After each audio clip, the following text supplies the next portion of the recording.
Greetings, giving thanks, Ross reports the headline. They just had a small snippet on the radio about resisting arrest. Well, I know what that charge is all about. I've got one right now, and I'm on probation for it. Now I was looking at 15 years. My wife was looking at 15 years.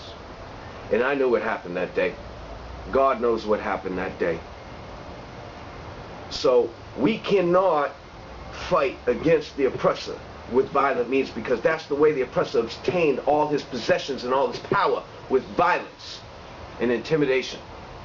The only way we can fight this beast is with knowledge, with education, real education, not the Rockefeller Foundation type.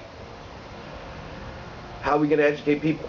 Well, bumper stickers, bullhorns, signs, anything it takes, but let's be educated and let's be radical.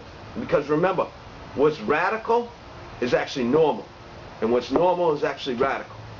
That's the way Babylon has devised the environment. Now, everything's based on economics. So when people are poor, they steal. When people are poor, they'll sell their own child out. You see? So what we need to do is we need a system that divides equally the earth, the resources on the earth, amongst the people, and educates people.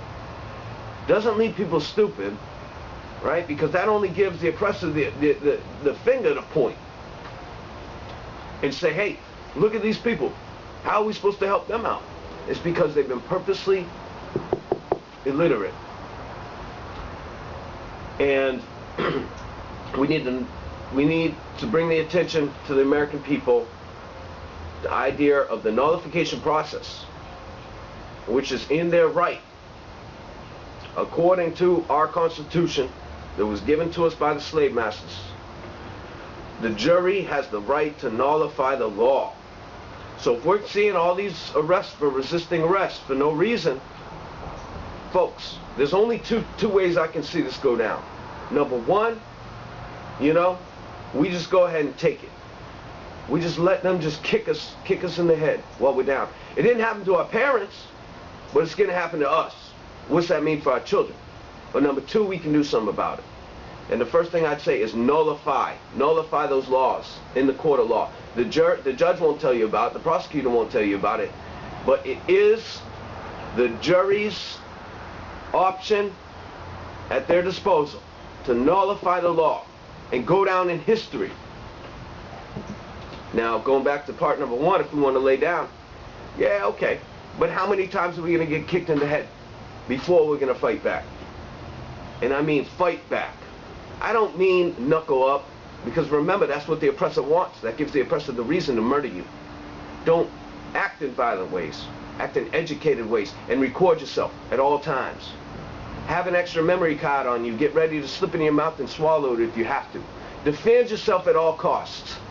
At all costs. And remember, John Bad Elk versus U.S. 1901.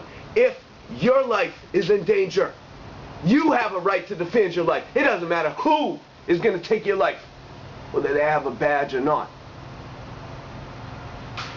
I heard another story about a woman's son who was getting pulled over, I think it was in Oklahoma, at night by the police. And he wouldn't get out.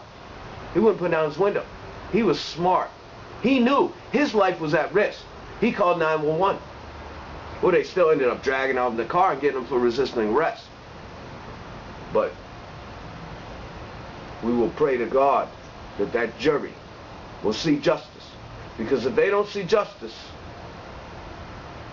for people who have been harassed, intimidated, and beat their whole life, then those people that are harassed, intimidated, and beat their whole life are going to see to it that justice is served.